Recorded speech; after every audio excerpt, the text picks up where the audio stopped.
Hello, I'm Bernadette Jansen of the School of Renovating.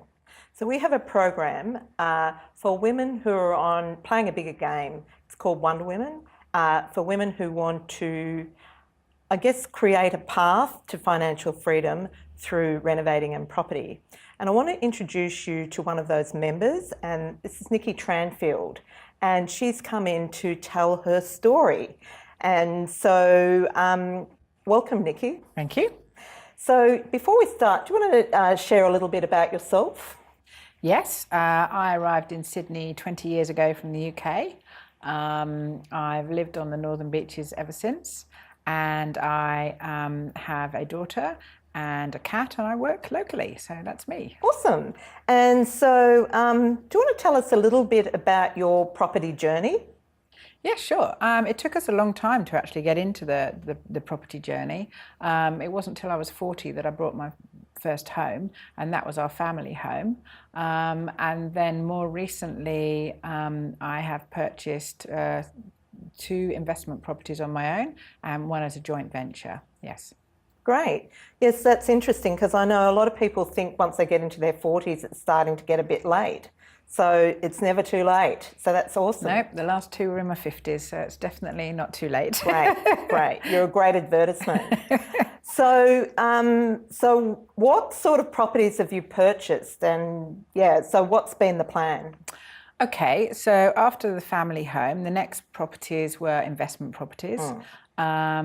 And they are, I've bought 2 in Newcastle with the view to buying and holding them, and then reducing the rent mortgage on them so that I will have a passive income when I come to retirement. So the first property that I bought is in Mayfield in Newcastle, and I have the DA approval on that for a 9-bedroom new gen boarding house. And the second property that I bought probably about 6 months after that one, I have DA approval on that for 2 3-bedroom townhouses, both of which the idea is that by doing other flips and small projects to create some lump sum cash, I will pay down the mortgages on those once I've built them, and that will then provide me with more than I currently earn, which I'm happy with in retirement, so that'll be good, yes. Great. Yes, and I thought it's probably worth clarifying the new generation boarding house project. So that's a legislation under the Affordable Housing Code. And so basically what it means is that you can build, modern day studios under the Affordable Housing Code. So it's quite user friendly, has a few perks, but the great thing about it is that it provides really good quality accommodation for people who are maybe not in the position or don't want to spend a huge amount on rent. Is that what you would? Yeah. Yes, and for me, it's not just about the end goal. For me, it's about providing something that's of quality for the person that's going to be in it, basically. I want them to be happy within the home, and it's a win-win situation then. If they're happy, you keep your tenants, they look after the property, and you get an income out of it to boot, so yes. And how did you find the process of getting that approval? Was that tricky? No, not really. Look, I was fortunate. I know a very, very good buyer's agent in Newcastle, Judith Taylor, and she purchased these for me, or she found the properties for me. And what had happened was the process had already been started on the property for the boarding house, and I used I like to use professionals who do it for me, so I don't mind paying a little bit more. I used an architect who understood the law, who understood what was going on, how to look after council. In fact, the building that he designed, council were very keen with it because they liked the design of the building. It was very pleasing on the eye, and that helped to get it through. So not really. For me, because I work in management, it's a bit like a chess game. If something isn't quite right, you don't go, oh my goodness. I say, okay, well, how can we handle this and how can we work around it? It's just about working out what they're looking for and being conscious of the neighbours. I mean, we stopped at a 2-level story. We could have gone to 3, but everything else around the area was 2 stories. And for me, I wasn't comfortable going with the 3rd level, but I would have been within the zoning and planning to be able to do that. So yes, there was a bit of conscience, I suppose, from my part on that. Well, that's an unusual thing. Okay, so what have been your biggest challenges so far? So what have you found? My biggest challenge is to be able to move as fast as I would like to move, I suppose. So it's being able to, at the moment, I'm just talking to my mortgage broker about how I fund the building of these 2 properties and how I get there, which is why I've looked at other projects to do some flips and bits and pieces in order to create some cash to do that. For me, I hate research, so I would rather trust in a person such as Judith, who I know lives and breathes in the area and understands it.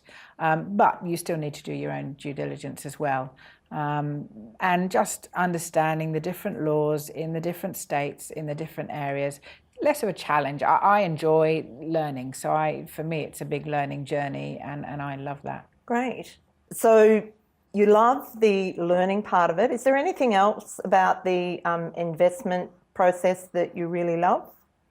I love the people that I've come into contact with. I love the group through Property Women, all like-minded. I've belonged to other property groups and I've enjoyed them as well. And it's a great network, and it's a very strong network of women who are all happy to help each other. There's not a mentality of, well, I'm going to hang on to my knowledge because there isn't enough. It's more, how can we all help each other? And through that, you make great friends, and you learn lots, and you learn from other people's errors as well as your own, and you share. So yeah, I love all of that. Sisterhood. Yes. Yeah. That's what we all want, isn't it? So have you got a mantra or a quote that you live by? Whether it's one by Henry Ford, whether you think you can or you think you can't, you're right. And very much I've learned that what I'm thinking will dictate on how I go somewhere and whether I can or can't do it, yes. And have there been times when that's really been challenged? Yes, not always in the property field, but in other fields, but definitely, yes. And it's just learning to take a step back, look at the big picture and see where you're at, and then say, okay, this isn't as bad as you think it is, or it's whatever the issue is, there's plenty of people to draw from, and then you just go from there, basically. Yeah, so it's really about resetting, recalibrating. Okay, so what's the best advice that's ever been given to you in your property journey? Oh, that's a good question. Best advice? Just to get out there and do it, I think. I mean, for me, I spent best part of 15 years reading and procrastinating and not actually doing anything because I was too worried that if I did something, I might make a mistake. You got to accept you will make mistakes, and you learn as much as you can and protect yourselves. But had I have got out there 15 years ago, I would be in a very different position to where I am now. So I think just to get out there, progress over perfection probably, and just to get there and start it, not blindly, but with some knowledge, but knowing that I'm in a supportive group that will help and are there to help if I have any issues. So yes. Okay. And so what was the thing that got you moving? Because I think there would be a lot of people in your position. There's a lot of people dream about it but just never quite muster up the courage to actually go out and do it. What was the thing that pushed you forward? The catalyst for me was I separated. So that was the catalyst. Yeah. But for me, it was less about the separation and more about the I was able to go ahead without worrying about what somebody else may or may not, what my decisions were going to affect them. On my own, I was quite happy to do what I wanted to do because it would only affect me at the end of the day. So that was it. And then I just went forward. Okay, so Niki, thanks for being so generous with your sharing today. I know that there are a lot of women who might be listening or watching this interview who are back there standing in your shoes 15 years ago, who will take some courage from what you've shared. So thank you.